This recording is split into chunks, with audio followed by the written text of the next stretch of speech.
Hey guys, this is Paul, the Sultan of Stuff.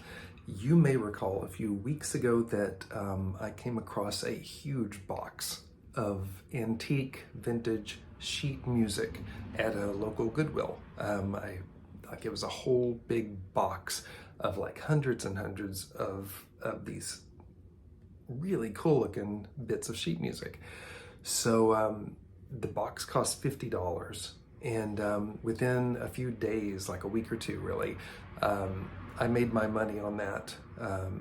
I sold a few things on eBay and it paid for it. So from then on, it was just sort of smooth coasting. And it's been the interesting thing about this particular type of thing to sell is that it's like what I call a low burn, because you only have a few people I think that are really interested in this stuff, and they're only looking for like one particular piece of sheet music.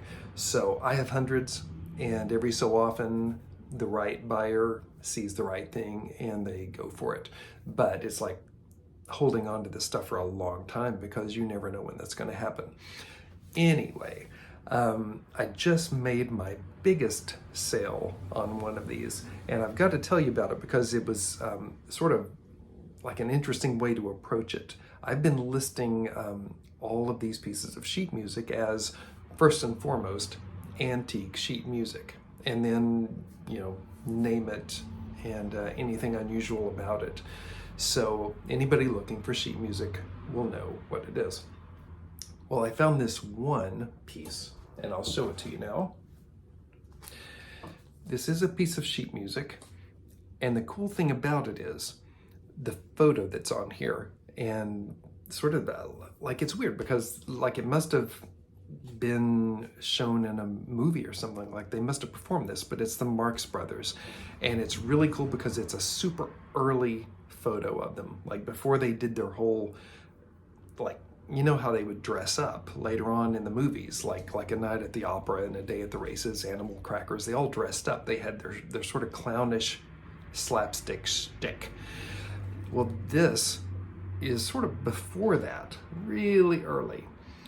And, I knew the Marx Brothers. I knew what this was as far as like they were being featured. And I thought, well, this has to be approached differently. The person who would first and foremost want this is not somebody into sheet music per se. They are into the Marx Brothers. So when I listed this one, instead of just saying sheet music, the name of the song or whatever, I actually started Marx Brothers collectible, then sheet music, early photo. So the first thing in the algorithms, the thing that rises to the top is what's mentioned first, what's highlighted, and that's the Marx Brothers. First and foremost, it's a Marx Brothers collectible. So I listed it that way, and just sort of aiming up high into the sky, I listed it as an auction, and I started the bidding at $80. Who knows? I had nothing to go on except I thought if I were into something, I would want it that much. So it was sort of a gamble, but it was sort of testing the waters to see what I would get in response.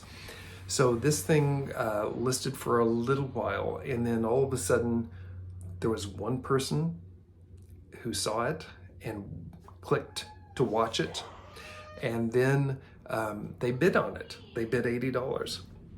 So I knew I had made the sale like 6 days ago this happened. And so I'd sort of been like, well, great, that paid off. And the way I approached it seemed to have really brought it home. And then like 2 days ago, I noticed that another watcher had shown up. Didn't bid, but they were just watching it. And so for, the rest of the time I was like, man, I bet, when the bidding comes to a close, that guy's going to jump in and overbid, But nothing happened. That guy disappeared. I don't know who it was. But anyway, the biddings came to an end, and I got $80 for this thing. And the guy just paid for it, and I'm really excited to get it to him because it's like, this is such a weird, obscure thing. So I'm really excited that I got some good money out of it and somebody got a great collectible.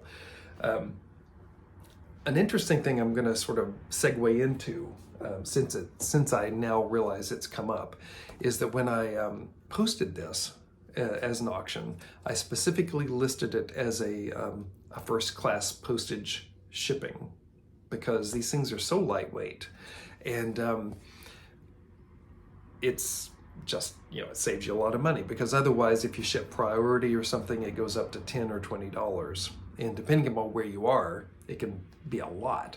And that paid off for me just now, because it turns out the person who got this, this is going to Alaska, and I'm in Jacksonville, Florida.